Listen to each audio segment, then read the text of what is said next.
With some students online and some students at home, with teachers from all around the district teaching virtual classes, a Wi-Fi outage creates major confusion due to a break in communication. Blue Valley has taken a closer look at what teachers and students should do in the event of a Wi-Fi outage and even possible snow days. Well, I think wait for information from us. We'll try to communicate with you either from the building level or from the district level. And I tend to text the kids because I know that they'll probably be able to get text messages on their phone, even if their Wi-Fi is down at their house. Just sending a note, an email through that saying, I can't get in, my computer won't do whatever, allows me to know that I can stop looking for you, allows me to communicate, here's what I can send you. Maybe I could send you something and you could open it on your phone. As long as they did what they were supposed to do at home, and usually if they have to submit something through Canvas, and I know they did that, then they did what they were supposed to anyway. With the possibility of snow days in the coming months, students and teachers need to be prepared to bring home district-provided devices and all the materials they will need for class.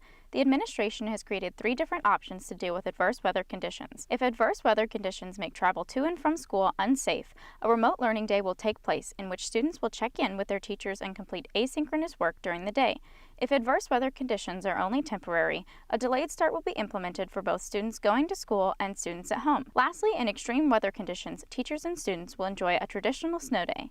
In all situations, specific details about the schedule for the day will be communicated by administration and teachers. Throughout this year, technology issues have arisen for both students and teachers with Zoom, Canvas, and the most recent district-wide Wi-Fi outage last month. I don't have an official answer. I just know it was more our intranet, something kind of in-house in terms of Blue Valley went down. So students were still able to access internet and access Canvas and everything outside of Blue Valley. It was really just that here in the building, the internet wasn't working, email wasn't working, phones, any of those things that are all connected. As I walked around the building, some of the teachers who had kids in class were just working with the kids in class. We did send a text message to the kids who were at home to say, hey, the Wi-Fi's down. We'll let you know when it comes back up. And then I think the district also sent a message out to kids and parents. As teachers and administration became aware of the issue, students held tight both at home and in class. I was in my first hour AP Lit class. A lot changed. We had originally planned to take an in-class essay that day. All the kids in my Lit class were talking about it, saying like, our essay was supposed to be online, so we can't type it anymore, so it's like we have nothing to do. I was on the Zoom side,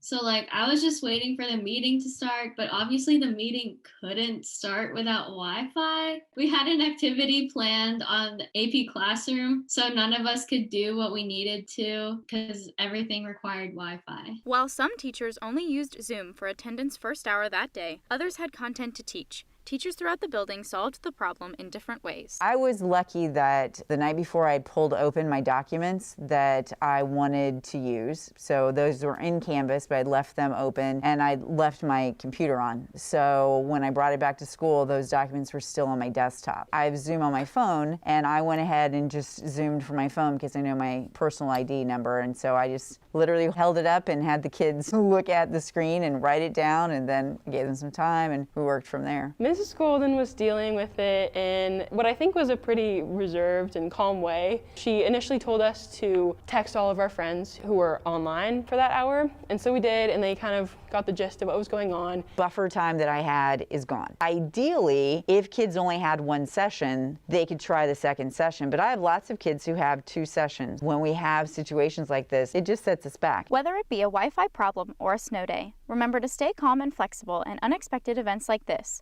This is Sumner Harold for Husky Headlines.